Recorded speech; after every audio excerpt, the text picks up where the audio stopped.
Hello everyone, my name is Katie Breidenbach, and today I'm very excited because not only are we having a little bit of a switch up in the space we are in, but the face that I am interviewing has made a very big impact in Omaha, and I cannot wait for her to share what she's building with you guys.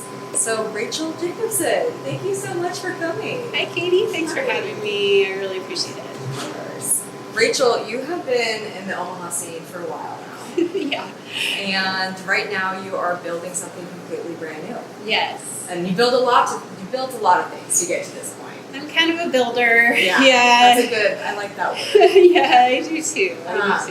But just tell the world right now kind of what you're building and where you see that going, and then we'll kind of do a little deep dive just on Rachel. All right. Well, it's kind of like you said, I've been in nonprofits for 25 years, and I've been in Omaha the last 20 years working in the nonprofit world here.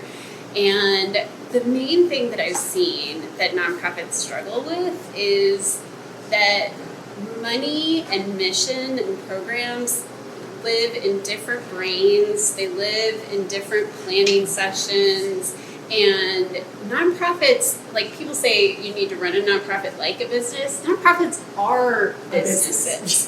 They're just different in that the mission, the bottom line is subjective. It's not money, it's mission. And so that makes it more complex, and it also makes it, like the people that gravitate towards nonprofits are the best people, it's incredible. It's the social workers, the educators, artists, and it's people who are super passionate about the work and really get how to serve their, sorry. That's okay. We're busy, we get it. It's people who are really passionate about the work and really get how to serve their communities. Yeah.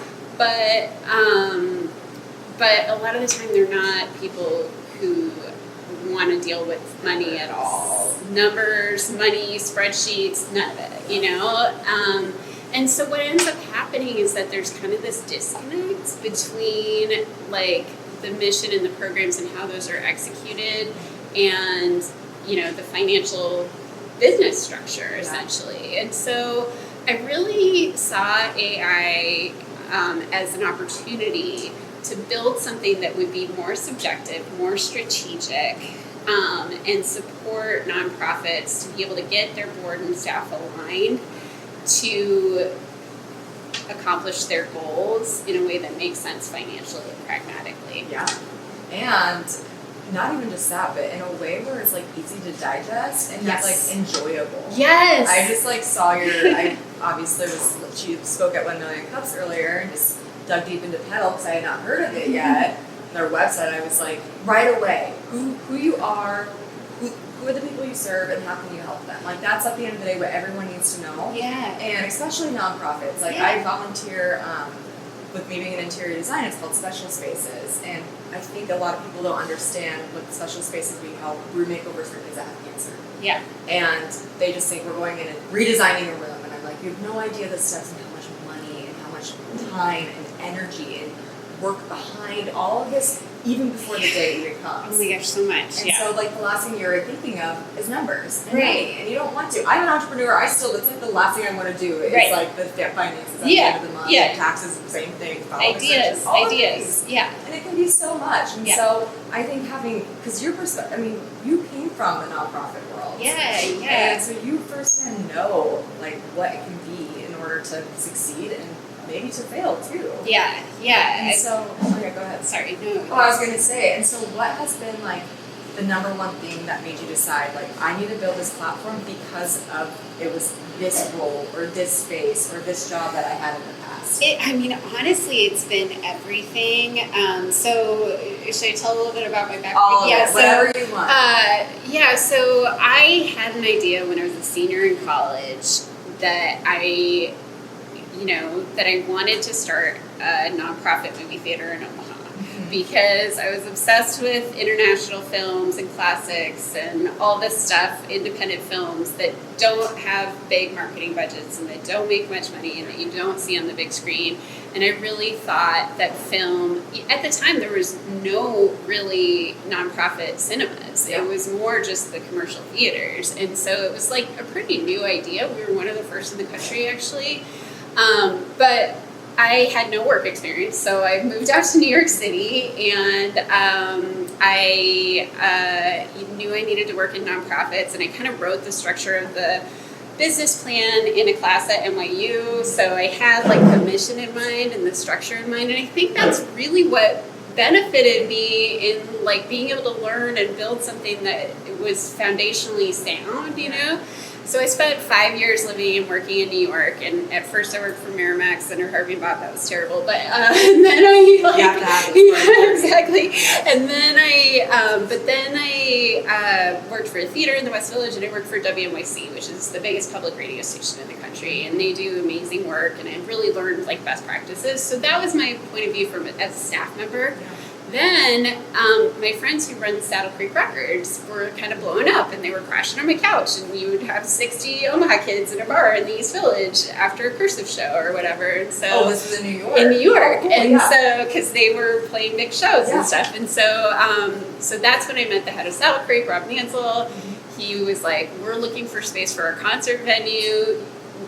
You should be the one that's going to build the movie theater along with it." And you're like, and and so they tried to build in a couple of different neighborhoods, but that didn't work out, and so we ended up doing this development right over here in North Downtown.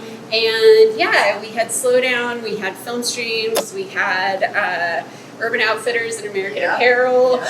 We had some live work spaces. And that's where like all the cool millennials wanted to be. Yes. Yeah. It was very, very of that time. And so, but still, like, Slowdown's still thriving. The Roosevelt Theater, which was Film Stream's first venue, is still thriving. And so got to build a nonprofit from the ground up. We had a wonderful board that was super engaged, tons of community support, like really diverse revenue streams, so that we could really serve the mission. And then we got to do Dundee. We got to, when Denny Moran, who was the owner of Dundee, announced that he wasn't going to run it anymore, we were like, we need to step up. Yeah. We're the nonprofit cinema. And so we got to renovate and restore the Dundee and reopen that. And now it's such a wonderful I love it. Space. And I love Lola's and the connection there. We have a little micro cinema. And then we have the main house where my grandma watched movies. You know what I mean? Like one of our donors, Dick Holland, who passed away, but like he would tell this story about he was in the Dundee when D-Day happened.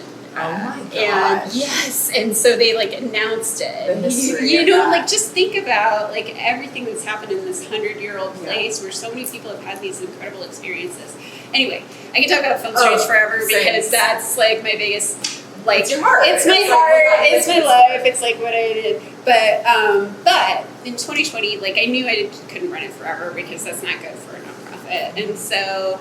And I was recruited to be president of Heritage Omaha, which is a nonprofit that does big civic building projects, so the stadium and this, the Holland Center and like these big, huge things. And so, and we do the fundraising and the capital campaigns. And I got to be involved with Kiewit Luminarium and do that from the ground up, which was so fun. We did the branding and we did like all, like I got to be brand strategy, physical spaces design. My favorite college, but and then and then we got to work on the Central Library, which was kind of a nightmare, if I have to be honest. Like it was so many different people that care so deeply, and like so, but also like so proud of that project. And it's going to open on April 19th, the new Central Library. And it's so cool because we had so many different people that wanted to be a part of it, and so many different community members giving their ideas, and we did like this huge outreach thing. And so there's going to be so much there. It's going to be super vibrant, incredible space. And I'm so proud of it. So working in the nonprofit realm for this long, I also served on boards. I also constantly meeting with people, sitting down for coffee to talk to people who are interested in starting stuff up or who are running a nonprofit and running into problems. And that's when I saw, this real issue. And I also, I don't think I'm a good teacher. I've never learned how to, you know, like I'm not like a good manager. You're kind of like leader. a leader example. Yeah, like here's the vision. Like let's go here. And so like, you know, what's the next step in your career after you've done all this stuff? It's like a lot of people do consulting and like, but that seems like one organization at a time. And I really just think about all these people that I sit down with who are so passionate about the goals. And I always tell them, you've got to sketch out your business plan. You've got to figure out where the revenue and the expense is going to come from.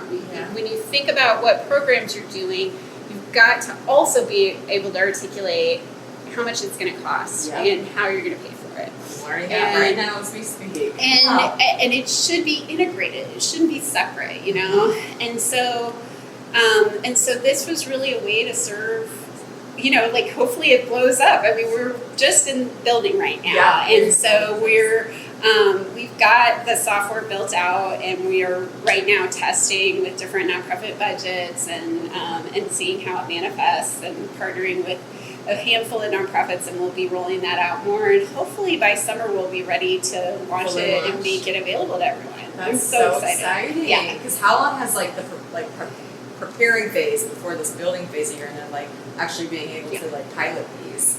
How long did that take? Well, I left Heritage in May. I sort of took the summer off, but I was thinking about this and meeting with people.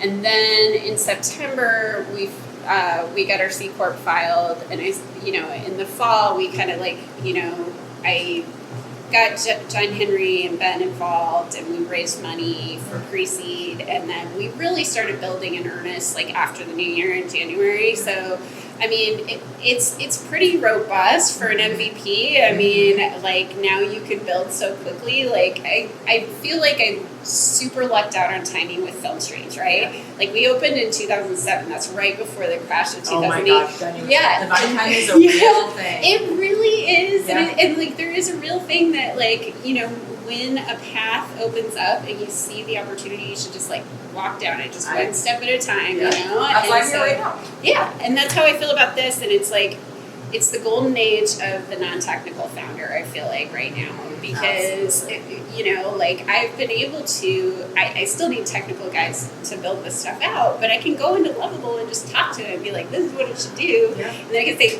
here guys, this is what it should look like, this is what it should do, and it's really wonderful. It's been so fun. Yeah. See, and that's the most important thing. I think people start these businesses and they forget the whole reason why they started was because of that passion and that joy that made them have the idea in the first place. And then you forget to have fun. And if you're not having fun with life, then you're really not going to enjoy the journey and making it actually successful. Yeah, I mean, I got to tell you, like, Film Streets was my dream, but it was really painful, to be like a 27-year-old and have people give you, $1 million.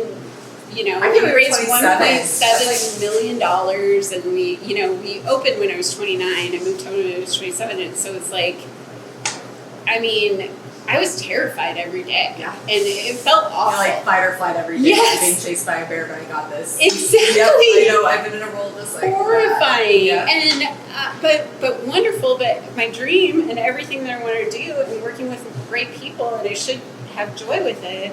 But it was really hard, and so I feel like now that I'm so older and I've been through stuff and I've done it before, you can like go in with like a not having a knot in your stomach, or not having these expectations other than that you set for yourself. I do, you versus you at the end of the day. Exactly. I do yoga, I meditate. I have a 3 in my head because it's literally like if I'm not intentionally making sure I'm regulating myself, then I cannot go forward with my dreams. Good. Like my body will not allow me to. Yes, exactly. And I think that's like the hardest thing, especially, I mean, I try not to say female entrepreneurs, but really there is a certain stigma when it comes to us having to feel like we need to prove ourselves a little bit more. So true, yeah. We really do have to care for ourselves. Yes. It's so true. And I think what you're doing too, and having this like, you said you couldn't be a teacher, I think you could be a teacher in a way. But this is your way of doing that, is like coming to, Millwork Commons and coming to these events and like letting people know that there is going to be a platform that doesn't make them feel like they have to wake up with that knot in their stomach. That's so true. That's exactly what I'm motivated by. It's like, how do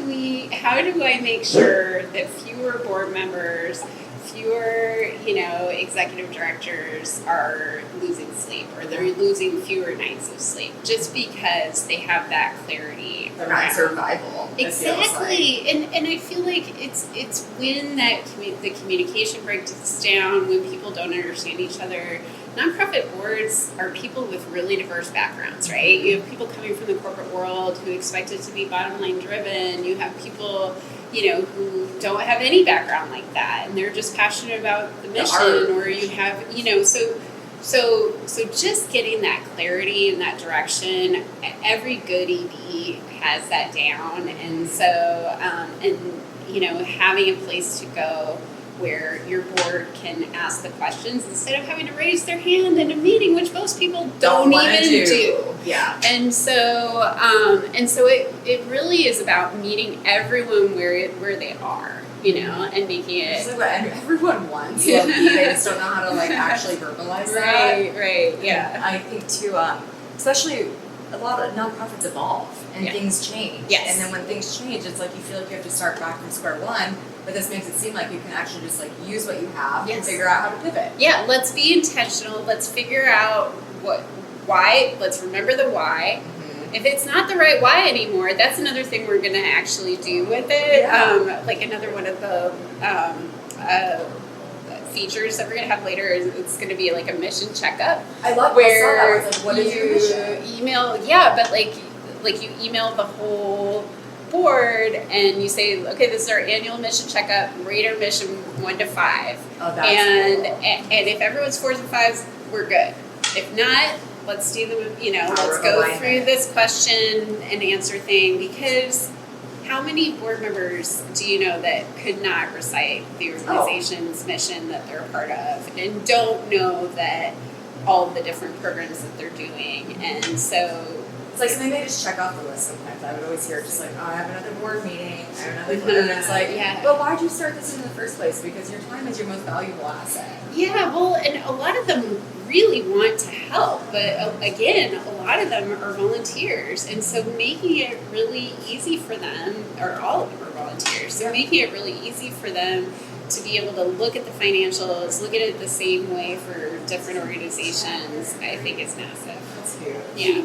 I think this is so cool, and their branding is incredible. I know you're not fully launched yet, but I was it just makes you feel like you're a part of the experience, even just getting on your website and the immersive of wow, I can move forward with this, this goal or using this platform because they're right there with me. It's like you're a little chatbot, but a person and a voice behind that. So great job on that. Well, thank you. You bet. And then too, I wanted to ask you, when you first decided to, obviously you kind of talked about how they just kind of threw you into this, come back from New York and come to Omaha and start the film stream, and you're just okay, yeah, this is my heart and soul, but this is also terrifying at 27 years old. Yeah. So what would you give that 27-year-old version of you? What advice would you give? Because I think we all need to be reminded of that, even when we're thinking of our future selves too.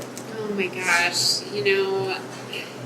I also had I just want to say it because I haven't mentioned it, it might tear up a little bit, but I had a really important and special mentor, so I was more fortunate than most people who were sent off on their own to start stuff up, and it was my dad. My dad was a huge champion of it and was super involved, and he had served on multiple boards, and so he passed away in 2018, but he was my best friend, and so I just really wish for people that they had that kind of that kind of support. I could have never done it without him, honestly.